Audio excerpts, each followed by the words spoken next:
Hey there guys, welcome back to Urban Odyssey. Today we're going to begin reading the first chapter of Dr. Robert Duncan's book, Project Soulcatcher.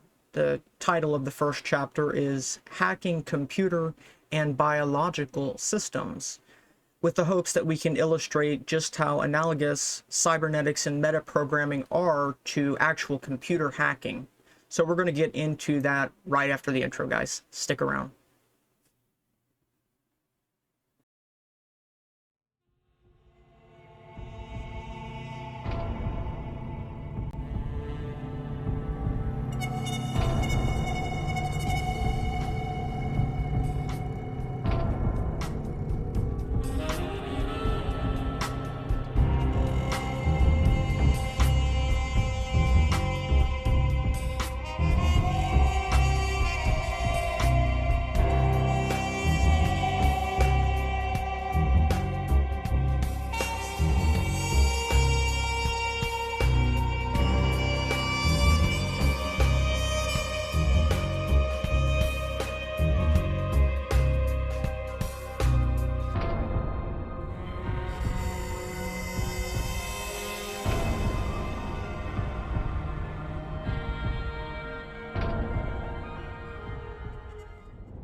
Alrighty, guys, welcome back. Yeah, so we're going to read the first chapter of Dr. Robert Duncan's book titled Project Soulcatcher. I might do the other chapters at a later time, and I would like to do that because it's a great book, really one of the best on this topic.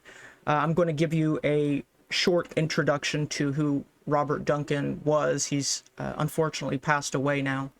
But he did a lot of work trying to show people the V2K, neuro-weapons, technology, organized harassment, stuff like that. And the first chapter of his book, Project Soulcatcher, gives a really great analogy for how hacking in computers is perfectly analogous to the cybernetics and metaprogramming hacking.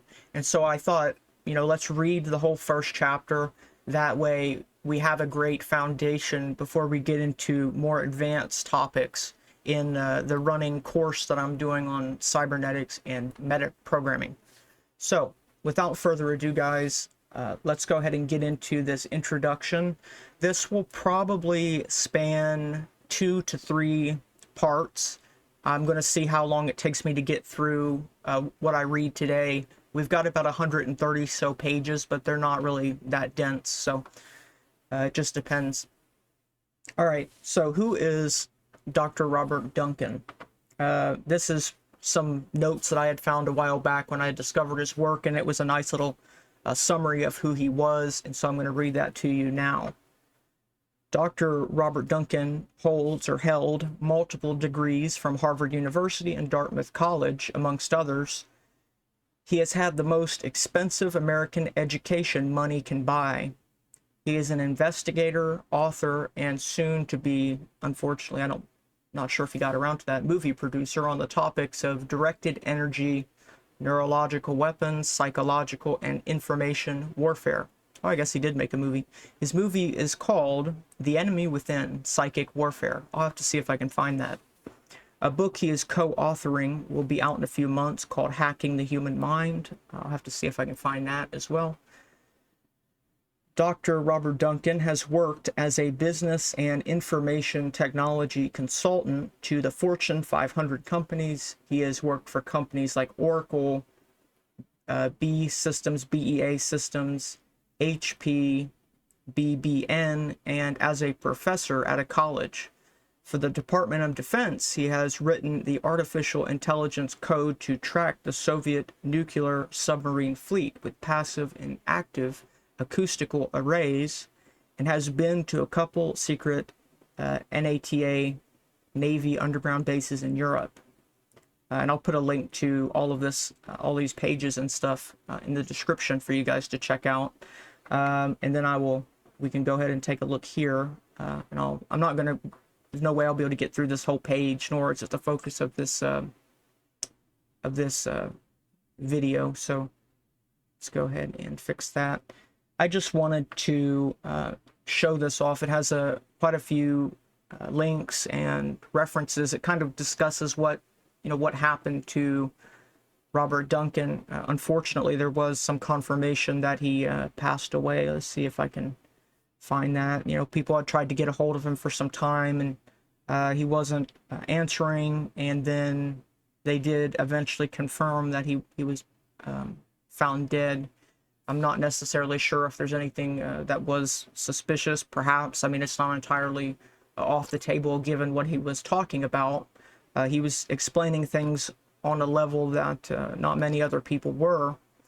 So I'm going to put a link to all this. I just wanted to let people know that unfortunately it was confirmed that he did pass away. So I'll just kind of scroll through here and let you guys pause if you would like to read any of it. Again, the links will be in the description, but I'm not going to spend too much time on all of this. I'm going to put a playlist and stuff there for you guys to check out. And then we will get into reading. This is a long page, but it talks about stuff that he had written and people that he had worked with, people who were his friends, etc., etc. So yeah, and then there are a lot of videos and stuff, which is one of the reasons I wanted to feature this page. But without further ado, let's go ahead and let me go ahead and fix the sizing here, and we're going to go ahead and get into the reading. Here we go. Okay, so there are 132 pages, and that's just here in the first chapter, Hacking Computer and Biological Systems.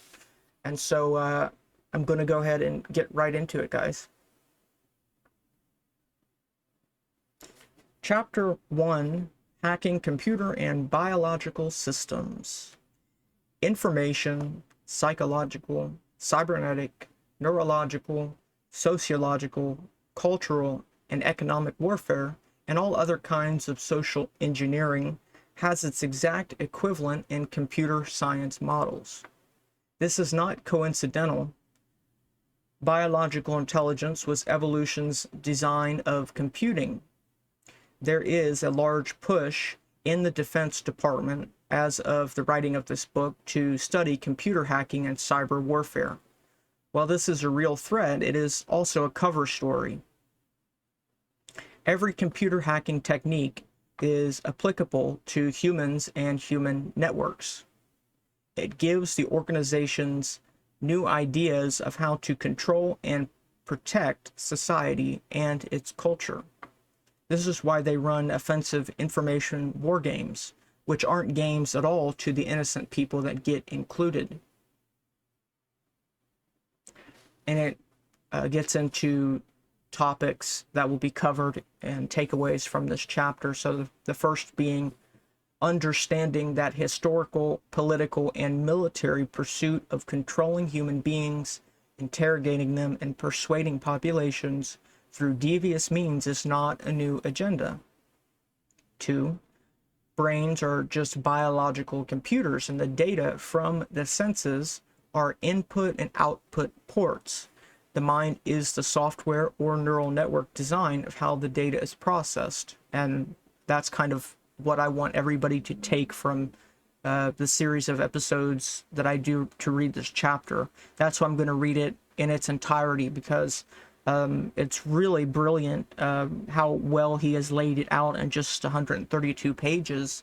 Especially for, somebody like myself who understands some of these topics, some more than others.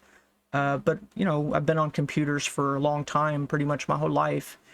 And so it really is a nice analogy, and we're going to get into that soon. And then 3, the information warfare, psychological warfare, perception warfare, cognitive warfare, and communications warfare units use computer science models when hacking into minds and reprogramming them. Their fundamental algorithms, thereby altering behavior and perception. Many of the detailed models, methods, and tactics of hacking computer systems and their equivalents of hacking human beings and organizations are inseparable and have been integrated into one complete system. So those are the 4 key topics and takeaways from chapter 1. History of mind hacking. Even before computers, sharing brain signals was being done. In its simplest form, quasi-static high-voltage fields were used to read the EEG from one person, amplify the signal, and modulate a high-voltage field on another, and vice versa. It has been spoofed in cartoons since 1960s as mad science fiction. The feedback in both directions is extremely important to accomplish this feat. Often this technology has been spoofed in science fiction movies by showing a scientist swapping consciousness with 2 people using these high voltage helmets that don't actually touch the skin, but the capacitive effect causes small currents in the brain. Movies are used to acclimate the next generation that this technology is being done and they should accept it when it is finally revealed to them. This technology is amazing, but it doesn't happen instantly like in the movies, nor is it perfect. The human brain has 2 hemispheres, grossly identical in shape, but with some specialization functions as they develop. They communicate through a central connection called the corpus callosum. In older treatments of epilepsy, this connection was severed, and astoundingly, the person functioned very well even without this connection. Technically speaking, there are 2 people in one head if the connection is severed. It is a primitive, redundant failover system in some respects. One can extrapolate from these results. Therefore, if you could share brain signals from another hemisphere, even one from outside the skull, the brains would grow together and learn to interpret each other's signals. The real trick is to align the same stimuli to every hemisphere from the senses. The self-organizing nature of neural networks with feedback takes care of the rest over time. The military's interest in psychic warfare, as it was called during the Cold War, increased dramatically in the early 1960s because it was shown to be very feasible to accomplish the same mind-melding feat at great distances. The Russians demonstrated their technology on the U.S. Embassy in Moscow in the late 1960s, but the U.S. didn't want to show their hand and acknowledge it publicly. Additionally, microwave warfare occurred in 1976, according to a couple Army intelligence officers. Quote, "The Russians were beaming complex microwave and ELF, that's extremely low frequencies, signals to the United States, so we did the same back. The signals apparently were to calm the people of the United States as if it were the aggressors," unquote. Other scientists, both military and private sector, have successfully used magnetic fields and coils near the head to influence brain function, and the patent office is filled with brain modulation technology using a whole range of radio frequencies and microwave frequencies to affect and induce brain signal entrainments. The technology has come a long way since those days with refinements to signal processing, drugs, and genetic engineering. And of course, the very gruesome invasive brain chip implants have proven extremely effective in both monkeys and humans. Both can control robot arms or mouse cursors with just thoughts, and conversely, their brain signals can be controlled by a computer. But the most important and lesser known are the wireless aspects of the mind-machine/mind interfacing technologies. Mind hacking, the enemy within. The exact number of active US DoD, NSA, CIA mine hacking projects is difficult to obtain. The number of destructive hacking projects has been reported to be roughly 2,000 in the United States, 70 in the UK, 30 in West Germany, 3 in Australia, and several all over Europe, Russia, and Asia. Some researchers total the people brought into this secret army of remote control soldiers, human experimentation, and experimental interrogations at 10,000, and others say it is much greater.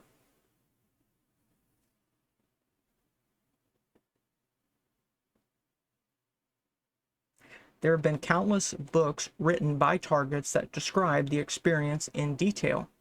The interested reader should review the recommended reading list at the end of this book for detailed descriptions of the subjective experience of being mind hacked by radio frequency hypnotic control.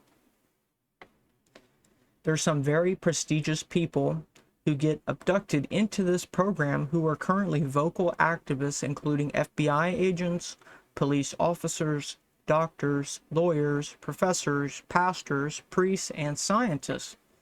You can imagine that with your new knowledge of these technologies that you too could control world leaders, judges, and even members of Congress without them being too much the wiser. Complete world domination is now within your reach. You just need a few $billion to build the global system. Knowledge is truly power. According to the Mind Hacking Strategy Group, Ted Kaczynski, aka the Unabomber, and the Oklahoma bombers are obvious candidates to be checked for a mind hack. Not even many years after the events which made them famous did anybody check for biocommunication influence, hypnosis, splitting of their personality, nor to date has any court acknowledged the ability of these weapons. Ignorance is bliss and justice is blind. They make a lovely pair. Historically, mind hacking tests have been written off by the purposefully ignorant news media catering to the lowest common denominator, quote-unquote brain nappings, as the cultish-like human effects weapons testing group of the Science and Technology Department of the CIA enjoy calling it, have traditionally been communicated to the public as hauntings, possessions, evil alien abductions, and in the recent decades, satanic ritual abuse cults. Discussion questions. Whatever happened to paranormal psychology as a study in universities? Research what it was in the USSR and United States. What was true and what was false? As you learn more in this book, recall how cover stories work to confuse the public. Cognitive and perception warfare. Dr. William L. Baker, who is chief scientist, and Dr. Eugene J. Bednarz of the Air Force Research Laboratory's Directed Energy Directorate, and Dr. Robert L. Sierakowski, who is chief scientist of the Air Force Research Laboratory's Munitions Directorate, wrote the following article. It has a URL there if anybody would like to check that out. For the Controlled Personnel Effects capability, the SNT, the Science and Technology Panel, explored the potential for targeting individuals with non-lethal force from a militarily useful range to make selected adversaries think or act according to our needs. Through the application of non-lethal force, it is possible to physically influence or incapacitate personnel. Advanced technologies could enable the warfighter to remotely create physical sensations such as pressure or temperature changes. A current example of this technology is active denial, a non-lethal counter-personnel millimeter wave system that creates a skin heating sensation to repel an individual or group of people without physical harm. I think just me, my guess is that this is probably what they used in the Venezuela raid recently. By studying and modeling the human brain and nervous system, the ability to mentally influence or confuse personnel is also possible. Through sensory deception, it may be possible to create synthetic images or holograms to confuse an individual's visual sense or, in a similar manner, confuse his senses of sound, taste, touch, or smell. Through cognitive engineering, scientists can develop a better understanding of how an individual's cognitive processes, such as pattern recognition, visual conditioning, and difference detection, affect his decision-making processes. Once understood, scientists could use these cognitive models to predict a person's behavior under a variety of conditions, with the potential to affect an adversary's mission accomplishment via a wide range of personnel effects. As technology has advanced over the recent years, most, if not all, systems are controlled by or include some form of computer or electronic components.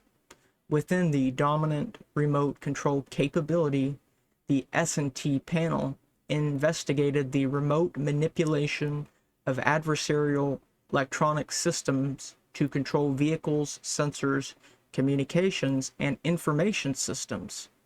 In one scenario, the vision is to take control of enemy offensive and defensive military systems, such as spacecraft, aircraft, or ground vehicle, and use them to our advantage. It might be possible to either confuse enemy systems so that they would be unable to successfully perform their mission, or to take control of enemy systems and remotely manipulate them. In another application, the control and manipulation of an adversary's communications and information streams would cause confusion or provide false information. The ability to disrupt or degrade in adversaries' computers and information systems could render them inoperable or insert false information, which in turn would significantly impair the enemy's ability to communicate. If our military commanders could achieve this dominant remote control capability, all aspects of the enemy's operations in the battlefield could be controlled to our advantage. Within the controlled effects long-term challenge, the S&T panel investigated the ability to tailor and deliver the most appropriate type and amount of energy onto targets of military significance to create a desired effect. Scientists are currently developing technologies to enable a number of first-generation applications. These include high-energy lasers, high-power microwaves, micro-air vehicles, and some form of anti-personnel systems. Pausing right there, the footnotes here, just so that people can pause and read those if I don't read them outright. Some I will if they're important, some I might skip over just for time. Footnote number 6 and number 7 say, none of this can be done without the ability to read a target's brainwaves at a distance and model it. It is an admission to all the American human experimentation that they have done. And then footnote 7 that says S&T stands for Science and Technology Division of the U.S. government. They were formerly called TSS and focused on covert technologies for the CIA, such as drugs, weapons development, and interrogation methods. Okay, we're continuing now. The article continues with a cover story. I believe it was the article that I showed the link of. It was in the book. The article continues with the cover story. What is important to note about this press release is that by any scientist who isn't a chum, the explanation of why it will take until the year 2025 to develop is a ridiculous lie that involves development of antimatter. The only relevance to the development of antimatter is that circularly polarized circularly polarized beams used in neurological warfare create an effect called cyclotron gyromagnetic resonance. Once more, I'll say it again. Cyclotron gyromagnetic resonance, which is also used in supercolliders, which can create exotic particles like antimatter through acceleration and collision of particles.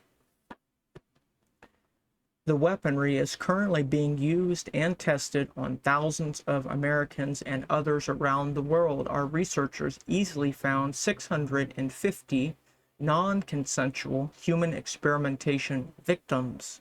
Many, of course, have died since the publishing of this book and only have their testimony and data left behind for us to study, uncover the lies, and hopefully set history right. Cognitive modeling and reverse engineering the brain. In this thought experiment, we need to make a couple of assumptions, again, about the sensitivity of radar imaging techniques to make this approach plausible. Let us assume that the sensitivity of our measuring technique can measure the creation or disappearance of 300,000 ions per millisecond with remote sensing techniques, which is found in the depolarization rate of one neuron. Reading the heat or average velocity of an ion specifies, ion species, reading the heat or average velocity of an ion species would also reveal the brain signals through frequency spread of Doppler at many frequencies that can penetrate the human skull. Also, one might be able to measure the conductivity change in the brain down to that of one neuron through small resonance changes. Using all four methods would in correspondence increase the signal to noise ratio even further. In any case, a precise connectionist model of the mind could be inferred by this information. Here's how.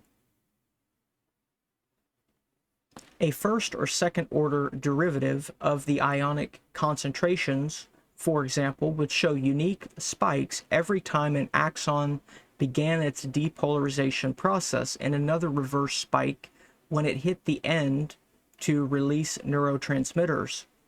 It would be a rare occurrence that two or more neurons would precisely coincide at a starting or stopping cycle if they weren't related to the same thought process, because there is a small window of opportunity in time for two or more signals from different neurons to arrive at the synapses in order to correlate negatively or positively to the next firing event.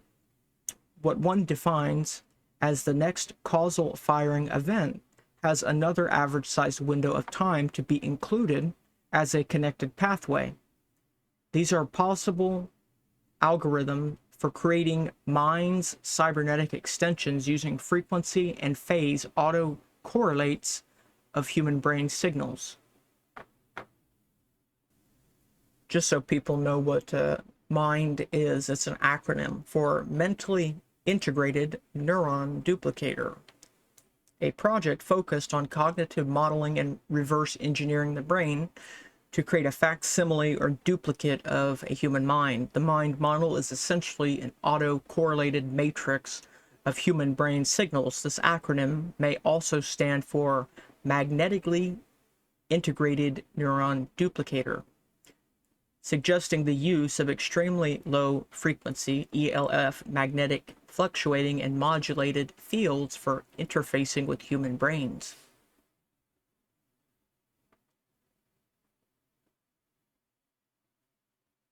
This algorithm is included on the CD which accompanies this book. Apparently there's a CD that accompanies it somewhere. I'm not sure where that's at, or if that can still be accessed. I'll have to take a look into that. Said there will be more detail on this autocorrelate matrix algorithm later.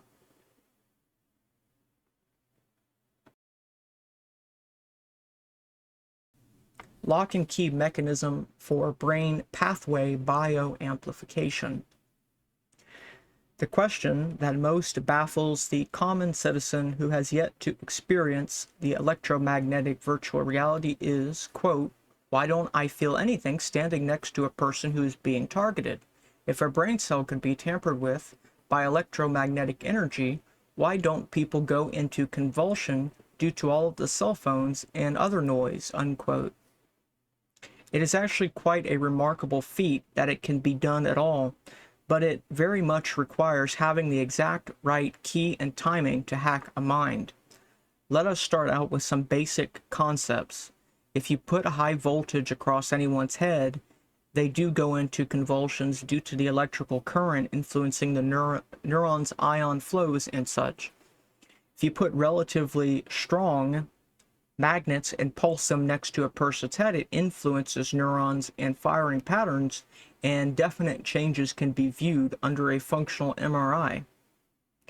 Microwaves at certain frequencies have been known for half a century to influence neurons both in a petri dish and in the brain. So we have several mechanisms that affect everyone. As a weapon to be used over a broad area against anyone, microwave weapons are effective and go under names such as ADS and Medusa. Those are acronyms. A lot of this technology is given in the sense of an acronym, which is why I started compiling the directory of words, which is now over 350 entries, and I'm adding to it all the time.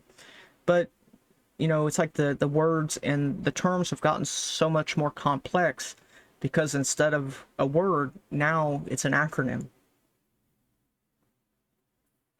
Continuing on. So one possibility of how individuals are targeted with radio frequency synaptic amplification weapons is the use of directed energy. We know that meteors and missiles can be tracked all around the world with exact precision at very high speeds. It is quite feasible to do it to all objects and reverse the received radar pulses to send energy to that very precise spot, which is called a time reverse echo. However, this is not enough technology due to the frequencies that are needed. Beam widths of large phased arrays still occupy almost a square kilometer once they bounce the signal off the ionosphere and back to Earth. This means everyone in a square city block is bathed in the same signals. Why can one person receive the signal and others standing right next to them cannot? And it says drum roll please, so drum roll. Precise timing of pulses is how the trick is done.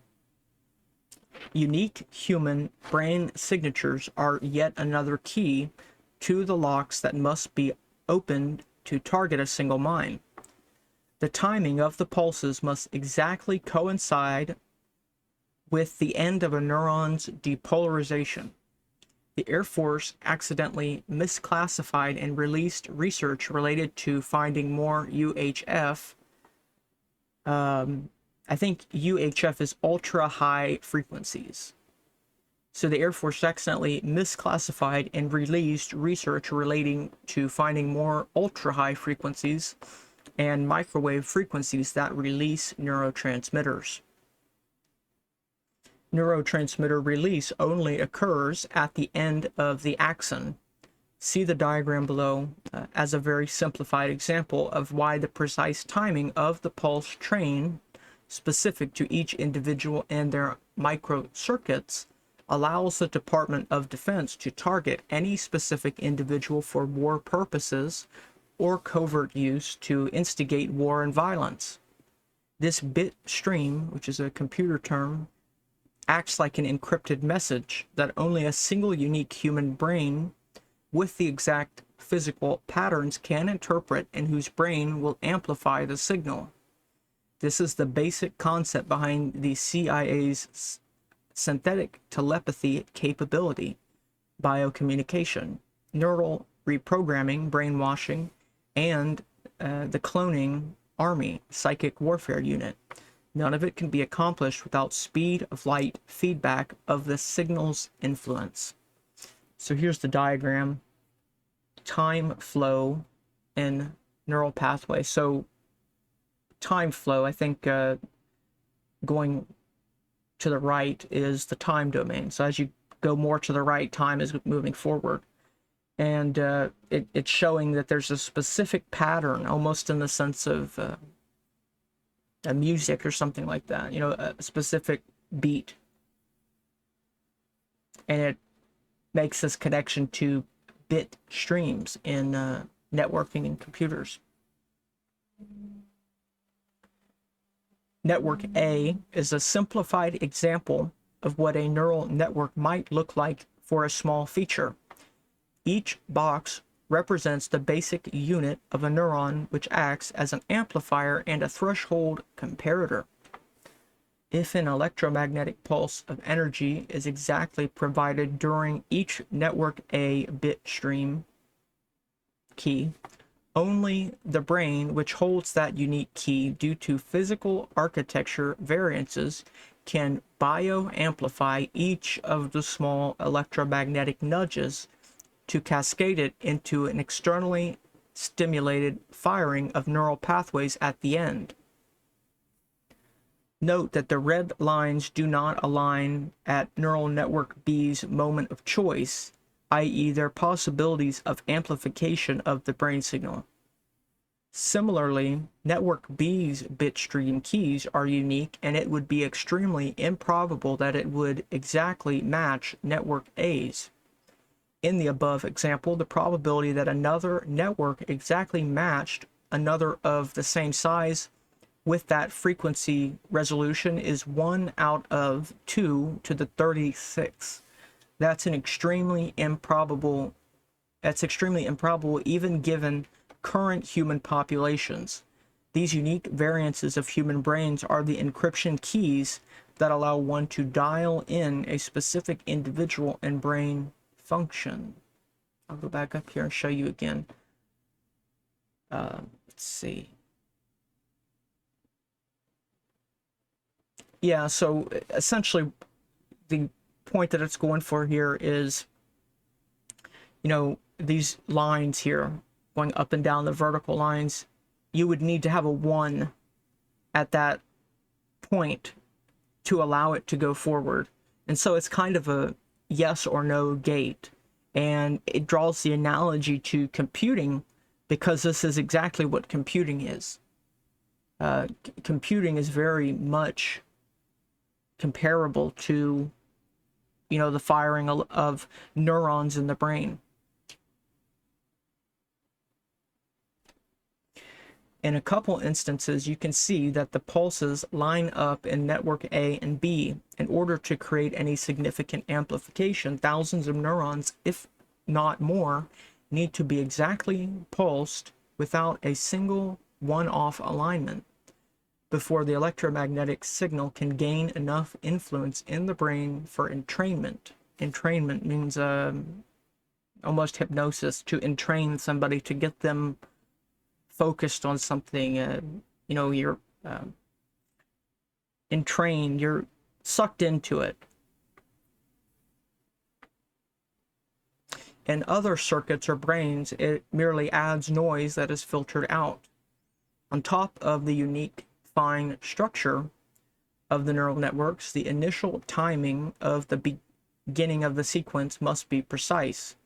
So even if you had a perfect brain clone, the brain's bitstream patterns need to be aligned with the beginning of some timing signal to instigate them. It won't say in the book, but my thinking while I'm reading this is that that means that there has to be some objective common point. You know, there has to have been some origin of all of these quote-unquote system clocks or timings, but it's a topic for another time. Moving on.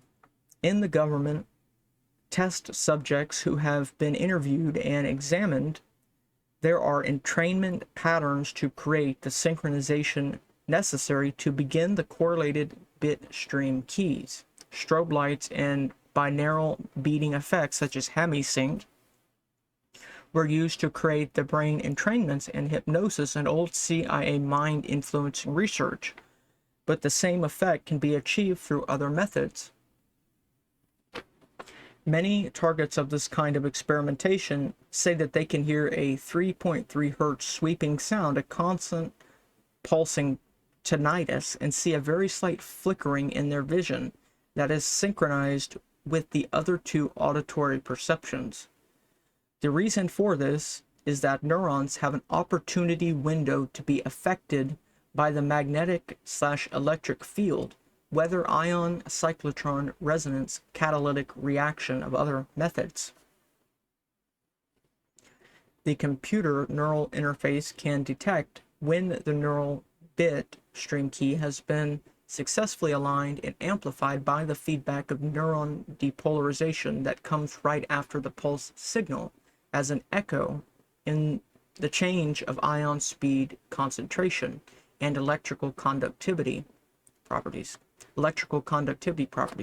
i.e. an evoked potential. This is a type of brain echo effect. Radar pulses using the bit stream key is sent to the target brain, and if it hits just right along with the others, a few microseconds later, an evoked potential should be detected. This indicates that the brain key is being accepted. This is an important feedback mechanism because if another brain begins to accept the bit stream keys meant for someone else, then it is detected and the power level can be turned down or other adjustments made so that there is no crosstalk between neural links. These bit stream keys are categorized and subcategorized. Each one represents a brain resonance or a state that was achieved. They are templates that can be replayed into the target mind. As the brain mapping processes proceeds, other bit streams fall into place into the whole cognitive model faster and faster, like when coming closer to completing a jigsaw puzzle. As the brain, sorry, I'll read that again. As the brain mapping processes precedes other bit streams, so as it goes on, other bit streams fall into place into the whole cognitive model faster and faster. Gotcha. So it's like picking a lock. You know, when you pick a lock, you have to move each of the tumblers into place, but then as you get one or two, you can feel the lock give a little bit more way.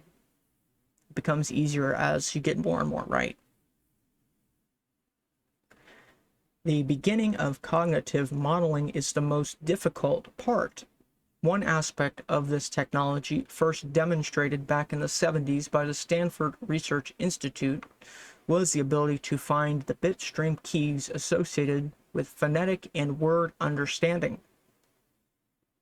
It is far more accurate than sound voice recognition systems, and in the future will be far more efficient way to communicate to computers. The bit stream for the understanding of the phonetic sound can include many subcontext streams, such as the physical movements of the tongue and mouth correlated with the auditory amplification of those frequencies when initially recorded from the subject. This allows for the voice-throwing ventriloquism tricks covered in later chapters. It is an essential capability for spy missions and clandestine operations. And with even further refinement and processing, just the bit streams that convey meaning of words can be played without the other associated substreams, and true synthetic telepathy between humans and machines and other humans is achieved. Pretty cool, huh? That's what it says in the book. It'd be cool if they're using it, you know, for the benefit of regular people and not to torture people in the same way that demons do. But we just have to plead with the agencies and military to give up this secret weapon and let the creators show them what wonderful and incredible things we can do with it. And, you know, perhaps if we did live in a perfect world, we could do some crazy, amazing things with it.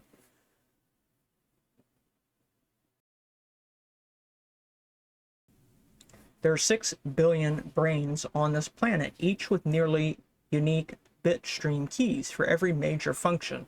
So in order to hack a human brain, you need to auto-correlate all of the bit streams and map them into a cognitive functional model.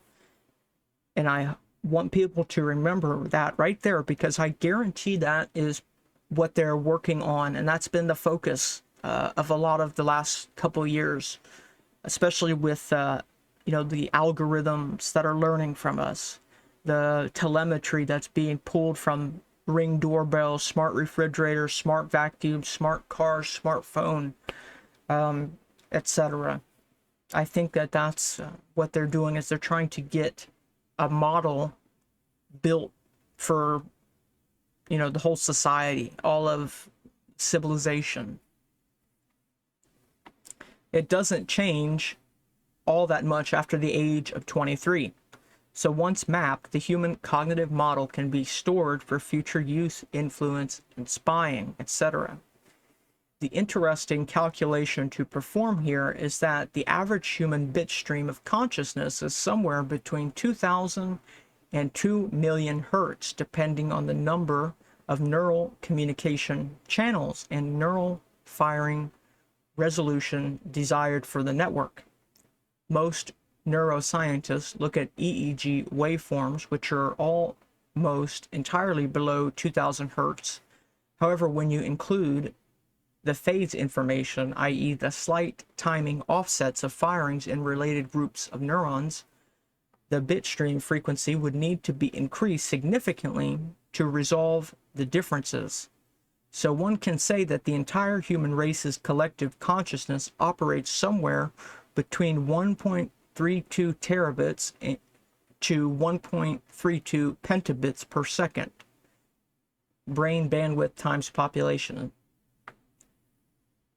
The entire entity, often called the geopsyche, can be put into supercomputers and stored for eternity. The computing power is here for sure. That's a scary thought.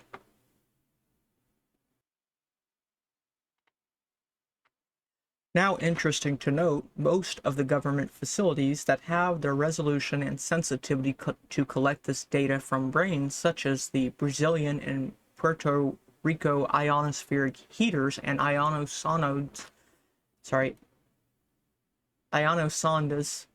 aka over-the-horizon radar, aka mind-hacking radar, usually operate at 450 megahertz and below. These radar systems use an incredible number of radar imaging techniques simultaneously, including a 1-second frequency sweep radar, a fixed frequency, pulsed modes operating across the full spectrum, and many more. They are capable of tracking changes in ion density created from particles of less than 5/100th of a microgram traveling at 60 kilometers per second. Think about how small and difficult that is. The facilities have had this capability since 1960, the first smaller version available in 1948, a year after the formulation of the CIA. The cover story used for having so many of these meteor observatories has 2 layers. This first cover story mentioned is that they are used to study the ionosphere, and if you penetrate that story, it is said to be over-the-horizon radar for the Continental Ballistic Missile shields. That too is another purpose, but it is also capable for the more ominous uses described in this book. More discussion questions. Academic researchers are generally not allowed to look at signals more than 20 degrees from zenith when using these observatories. Why might that be? What happens when one is underwater in a swimming pool and looks up? Thinks about the total internal reflection off of atmospheric heaters. What happens when one is underwater in a swimming pool and looks up? Oh, I don't know. Think about total internal reflection off of atmospheric heaters. Imagine if the swimming pool somehow was spherical. How would the curvature alter the reflections? What are the main lock and key mechanisms which are necessary to target specific minds like a mobile phone call? Why are the targets generally driven away from each other in population densities? What would happen if two or more people had very similar minds and were proximally near each other with one on the biocommunication spy network and the other one wasn't? What secrets slip into the other mind? That's an interesting thought experiment. Can you think of a way to develop human minds over a lifetime to a standard model so that a transform into their minds could be achieved more quickly if their minds and bodies needed to be used by psychic intelligence operatives? Jumping from one mind to another sounds science fiction like, doesn't it? Well, it's not anymore. Discussion metrics that could be used to determine the closeness of neural networks in brains. This is an advanced question for neuroscientists. Gaining access. In mind warfare, gaining access to a mind just requires time and coordinates. The mind has no firewall, but in computer hacking, it requires more subversive tactics. And so now this is where the book starts to get into different computer hacking analogies. So first, mind viruses. Computer viruses come in many forms. One of the more difficult viruses to stop has a quality called polymorphism. It emulates how the common cold and flu viruses is able to come back every year. It mutates and changes itself enough each time it copies itself so that the human immune system doesn't recognize the virus, and equivalently, in computers, a virus scanner can't just look for specific byte strings to recognize it. There is raw virus code included in the CD for those interested in studying them to possibly find a better way to stop these kind of viruses. Apparently there was a teacher's edition. I'm not sure if that's available or if anybody has it. I'll have to look for it. In the mind virus space, the DoD is working to create polymorphic autonomous modification viruses. Well, if you go back to one of the last videos I did on PLGA nanoparticles, perhaps that's what they've done. Yeah, the DoD is looking to create polymorphic autonomous modification viruses for attacking individual and populations' minds based on biological, nanotechnologies, and computer viruses. One of the most malicious viruses would be one that combined all of the malicious payloads into one delivery mechanism. This is what the CIA research into studying mentally ill people has led to. Not to help them. No, they don't want to do that. Combining all of the known, naturally occurring mentally ill brain signals has allowed them to help the Department of Defense create a very debilitating and often deadly strains of mind viruses using biocommunication technologies. In addition, the strains of mind viruses appear to mutate a little during each round of testing on the public throughout the decades as the scripts or programs evolve and improve their effectiveness. So, I mean, just my comment right here. It's not in the book, but, you know, this is pretty much just like demonic, demon possession. So, you know, what's the difference if they're, for instance, if they are strains, which means if they are able to kind of slightly change themselves, that term that he just brought up, polymorphic, if they're able to slightly change over time, that gives them a unique identity, almost an individuation. And so it really almost is like a demonic entity. These mind viruses are analogous to demons as far as I'm concerned. We're going to get into that later in the Cybernetics series. We're going to get into that. Don't worry. But, you know, I don't know how different it is from collecting all of the mentally ill people's records and studying all the mentally ill people so that you could create evil viruses that are the worst that there's ever been. You know, like, that's just demonic on all levels. I don't really understand how people, you know, fail to see that. People who might be working on these projects, you know, past a certain level, I think the people who they bring in to work on these will have a disappearance story, like the scientists who have all disappeared recently, and they will get new identities, and they will be brainwashed, probably by the same technology that they're building. So this is dark, very dark. All right, let's continue. Imagine loading up a portable drive with hundreds of computer viruses, Trojan horses, and worms, and then giving it to someone that trusts you. Is that demonic? Or even worse, only the viruses that are popular ever reach the organizations that add the strain to the virus checking database. Say that again. Even worse, only the viruses that are popular ever reach the organizations that add the strain to the virus checking database. Specialty viruses and newly written ones will not be scanned for by the popular antivirus tools. This insight makes this an easy way to hack into computers. The mind has no firewall and no antivirus software, so the public has been left very vulnerable to these kinds of psychotronic attacks. Only offensive work has leaked extensively out of Russia and the US military labs. There is little evidence that any defensive research to protect the public other than in the private sector has occurred. However, there may be a kind of trip wire that alerts a system when a mind hack may be occurring. See the section on tripwires. Mind viruses are the most misunderstood and loosely thrown around term by hackers in information warfare. A mind virus can mean different things in different contexts.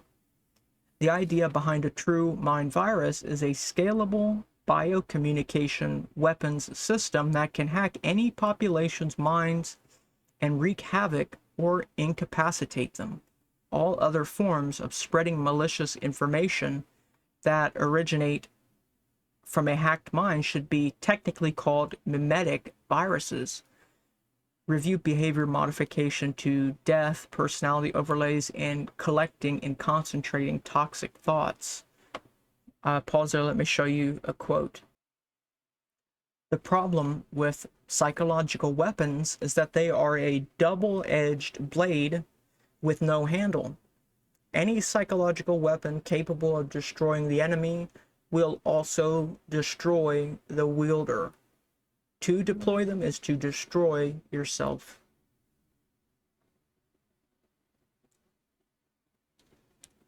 Political mud-slinging based on lies is an example of trying to create a mimetic virus. A mimetic virus is one that is intended to spread through people and transform a culture. In a benign form, it can be a fad. In a malicious form, its purpose might be to increase a detrimental behavior or viewpoint for a culture, such as greed is good, quote unquote. The more relevant definition of a mind virus is one that spreads from mind to mind when they come into contact. So, for example, let's say you are an agency trying to uncover terrorist networks. By mapping each mind and tracking the individuals, an entire network could be controlled all the way to the roots. But the more deadly payload of mind viruses are currently circulating around the world. Using a popular satanic cult cover story, the U.S. Department of Defense is testing a scalable artificial intelligence psychotronic virus called Satan 666. This is basically a program that runs through all of the hacking methods described in this book. Its intent is to cause maximum destruction of the individual and community they live in. Each time the program is run, its effectiveness is rated, and then elements of it change accordingly to optimize it. This evolving process is necessary to make the weapon wartime ready and adds another property common to conventional viruses or demons, because it's basically called Satan 666, and it evolves over time to torture people in the most excruciating way possible with as much collateral damage as possible. I argue that's a demon, and I would love to hear what people think on that. That is, it is being evolved in a small group of human minds. There are at least 5 different psychotronic viral strains that have easily been identified by the researchers of this book. Each strain competes against the others. If a virus is successful and kills the host, then it is allowed to find another host. So it sounds literally just like demon possession. The number of kills in the shortest time determines its lethality, and then variations of it are created. This will eventually evolve a very deadly viral strain. This is no joke. Computer/human crossbred viruses are very real and deadly, but only about 5 countries are developing this relatively new kind of weapon of mass destruction using a random set of the world's population as their incubators and petri dishes. The interesting part of this virus is that the entire process is being automated, except for a human observer who needs to evaluate the effectiveness. Neural programs run just like any other program on a computer. The brain is walked through each state until the program completes or the host is dead. A human brain can be forced into each new cognitive state through the sensor and nervous system influencing technologies described in the previous volume of Project Soulcatcher, which I was not able to find. I'll have to see if anybody... I knew that this was volume 2. I looked for volume 1, I couldn't find it. So perhaps I'll have to do some digging. The program proceeds at a rate determined by the individual mind that it is being run on. This is really a hybrid virus because parts of it are interactive and other parts are pure replays of state changes. But all that matters is the end state of maximizing destruction, and that is almost always achieved over time. Improving the time from onset till death is an important metric for the success of the mind virus. Unfortunately, the current subjective experience of these weapons is a slow torture to death. Since the process of identifying targets, hacking into their minds, and then playing the malicious neural code is automated, a real danger of a weapons system destroying the human race lurks behind the scenes. If the proper safety protocols are not in place, except in the deep ocean, the U.S. global human surveillance grid is total, barring the passive acoustical arrays laid all over the seas. It's interesting. Seas. I guess that's why they're all interested in the seas right now. Mind viruses cause symptoms classically recognized as mental illness.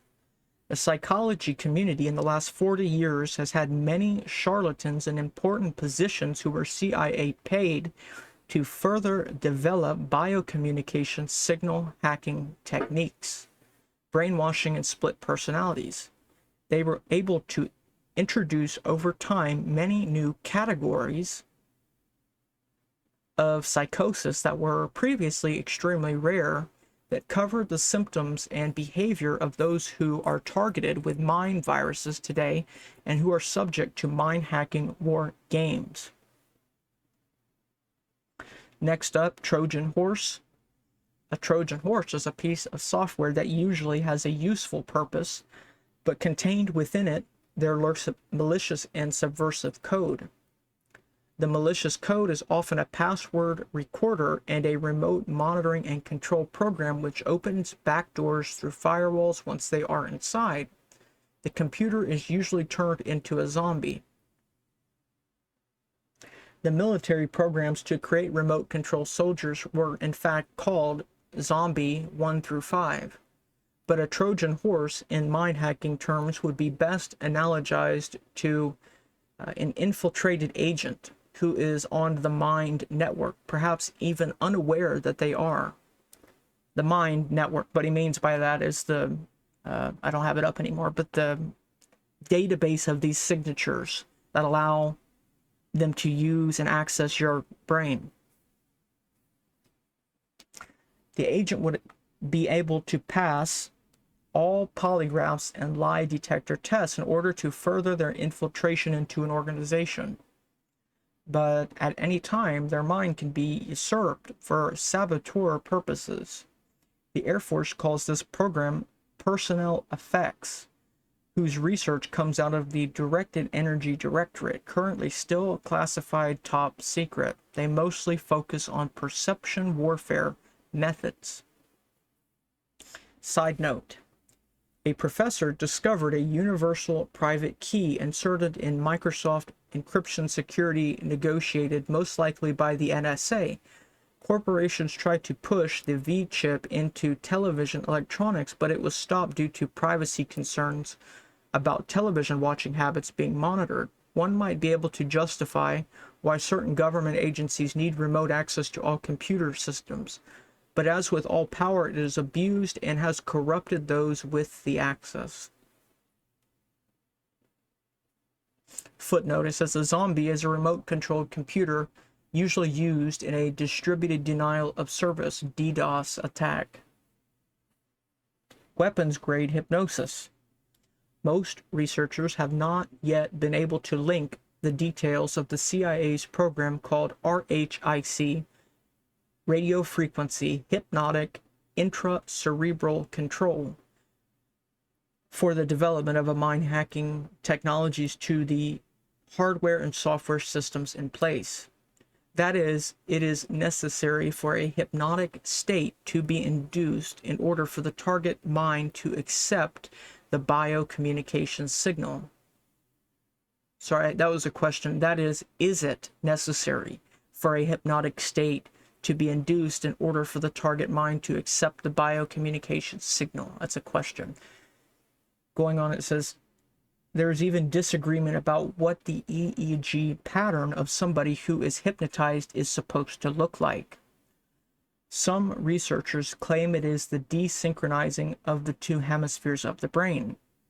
Clearly, a forced hypnotized state in the target has many benefits to creating programmed assassins and having the target mind accept subliminal or overt biocommunication suggestions.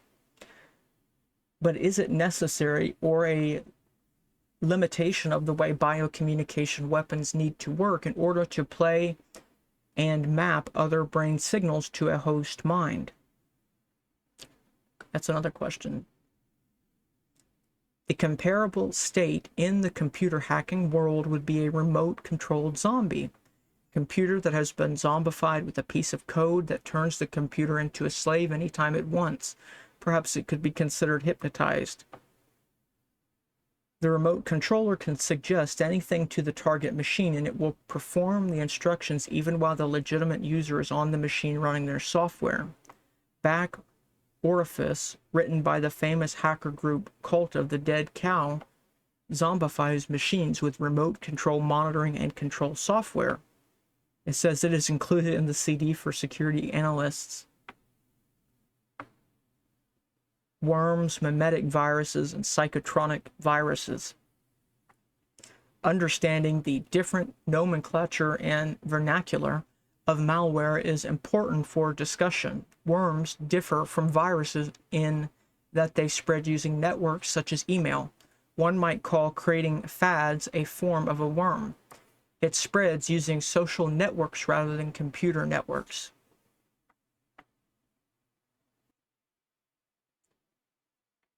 The difference between a mimetic virus and a worm is that it spreads purely in the mind space via human communication with the intention of altering culture or detrimental purposes. Examples might be propaganda or political slander and rumors. Viral marketing has elements of both worms and mimetic viruses. So it's a demon, basically. Sorry, a daemon. A computing term, a daemon. Psychotronic viruses are specific to electronics influencing the psyche. The Japanese have worked on a technology called silent cassette. It is supposed to implant subliminal messages into the viewer who watches white noise. It wasn't very successful, but movies have made their own horror spin on it. Like the guy that's just staring at the static, basically. An episode of a Pokemon cartoon accidentally stumbled on an effective psychotronic virus. A flashing rate of roughly 6.3 hertz caused 700 Japanese children to go into seizures. The episode is banned. Psychotronic viruses attack the human mind using electronic signals, either through their senses or directly into their neural firing patterns via more complex methods. Zombification and remote control attacks. The objective of many computer hacking strategies is to insert software that allows remote control and monitoring of a computer without the user knowing that it is there. While the attack could be directed to a specific computer, in general, zombification payloads recruit an army of machines before receiving instructions from an unknown server via virtual or physical hardware connections. The U.S. Army calls their projects Zombie 1 through 5 when zombifying human beings. Their research involved creating remote-controlled soldiers who would blindly follow instructions like zombies. I would recommend seeing Russ Disdar's The Black Awakening. It's a book for more on that. Who follow instructions like zombies without questioning the morality and ethics of what they do. The zombie slaves could receive their instructions through an earpiece or brain chip implant. Modern technology directly sends the instructions to the brain via neural encoded instructions, often called bioamplification, without brain chips. In popular literature, this technology is called mind control via psychotronics. These programs used by the US DoD and CIA have created sleeper agents, assassins, and an army of disposable assets all over the world. Current estimates of size are 10,000 people, probably more, with 10,000 handlers. About 2,000 of these are in the United States. Of course, only a small percentage will be successful. These sleeper cells can be activated all at once or individually. Zombies hypnotize humans can be used to commit acts of aggression with several levels of indirection and therefore have a high degree of plausible deniability for the criminal minds that activated them. Proxy wars are nothing new as a strategy, but these technological methods are. Side note, sleeper cells and sleeper agents are activated for different purposes. Let's say, hypothetically, John Lennon sounds like communist propaganda. We will send out a psycho sleeper to kill him. Hypothetically speaking, if Ronald Reagan is becoming senile, he is a security risk for national secrets. We will activate a sleeper. If a defense contractor becomes an alcoholic or sex addict, he or she may be a security risk. So we silently assassinate them with seemingly natural causes. If the Kennedys don't fit in line with our agency's objectives, etc., you get the point. And that was a quote, and it says CIA programming braggart. Somebody who's bragging about it. Suicides, car crashes, poisons, heart attacks, cancer induction, or menticidal drugs. Menticide is like, I guess you could say, literally ment, mind, sidal, to kill. Maybe you could say suicide, menticide, just destroy the mind, basically. Menticidal drugs and viruses have traditionally been the methods to eradicate undesirables, but program assassins are used for high-profile targets. scalable enslavement and zombification strategies. Computer viruses and worms scale quickly by having every infected machine try to infect every other computer. It has access to via computers it has access to via networks or email lists. The most successful virus in history was a 23 kilobyte long and infected 80% of the world's computers in less than 3 hours. Mind viruses are designed to only infect about 1% of the population, but this is by design. The goal is not to kill the whole human race, just enslave it at a pace that will not be noticed by those who have yet to learn about these methods. Remote lobotomies, menticide, and mind hobbling are useful practices in putting down humans that begin to become too aware of this strategy. The Nazis used a similar tactic of gradually shipping off Jews to camps family by family. Enslavement works by increasing the technological gap between military and civilians. It's a good definition. For example, let's assume that the echelon monitoring system for the mind doesn't work very well yet, and that no key thoughts trigger a warning system. Simply by analyzing brain patterns, though, it is obvious who uses their brain more than 10%. These are the people that could threaten the spread of the mind-limiting viruses. So, like with how HIV works, attacking the possible immunity of the species or cultural group first is of greatest importance. This strategy was credited to the Russians. This is similar to the way thieves cut the wires of the phone and power and use cellular jammers to make sure an alarm system can't signal out. More sophisticated alarm systems use radio technology, which can be jammed or their radio codes intercepted digitally and duplicated. Many car locks, garage door openers, TV remotes, etc. are intercepted by the signal and communication warfare unit to do these things. A human being's life can be completely manipulated using the fully integrated system. Winning the hearts and minds strategy uses a scalable enslavement strategy. This is often called the sheeple effect. Weak minds tend to herd rather than use critical reasoning to go against the grain. One will learn later in this book that brains can be programmed while they are sleeping. This is another strategy to win the minds of people during their weakest state. Spiders. There are many types of computer science techniques to gather data on the internet or intranets. Search engines use a technology called spidering to search the internet. The software follows every link from every page, categorizing the key important words by various algorithms. They traverse the tree of published knowledge continuously as updates occur. With the human network, social groups and connections are spidered to determine related links and relationships. Who your friends are turns out to be very important on how you are judged by these systems. These social networks, whether on the computer, phone, or physical proximity, are analyzed and classified for purposes of routing out possible spies, drug rings, terrorist groups, militias, or dissidents.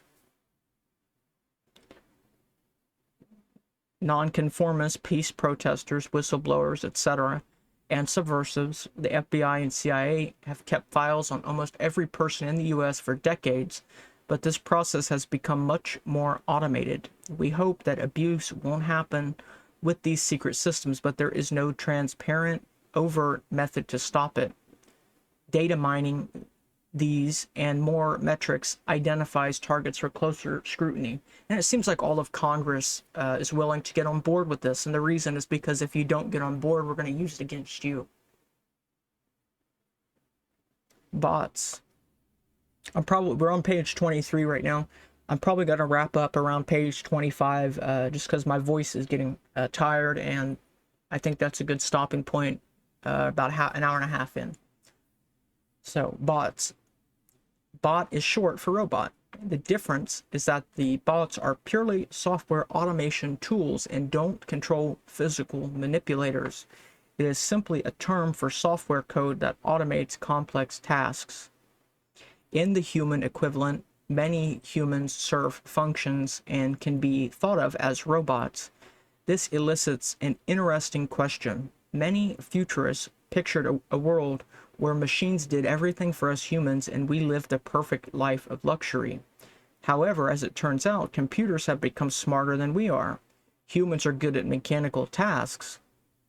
Technology evolves faster than human intelligence and genetics. Computers will be the brains and humans the mechanical animals, controlled by them and integrated with them.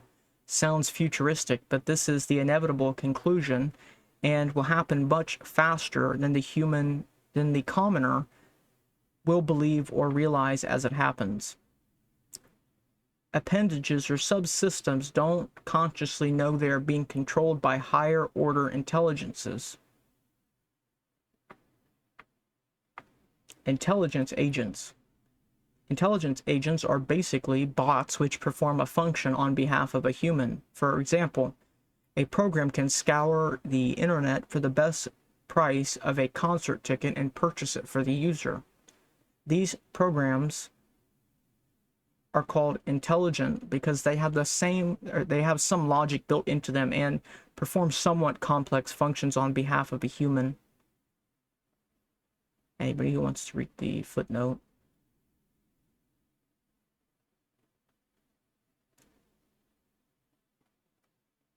Mankind is obsolete. In the mind-hacking world, intelligent agents are people who carry information and perform secret tasks without them even knowing the greater context of which they are doing it.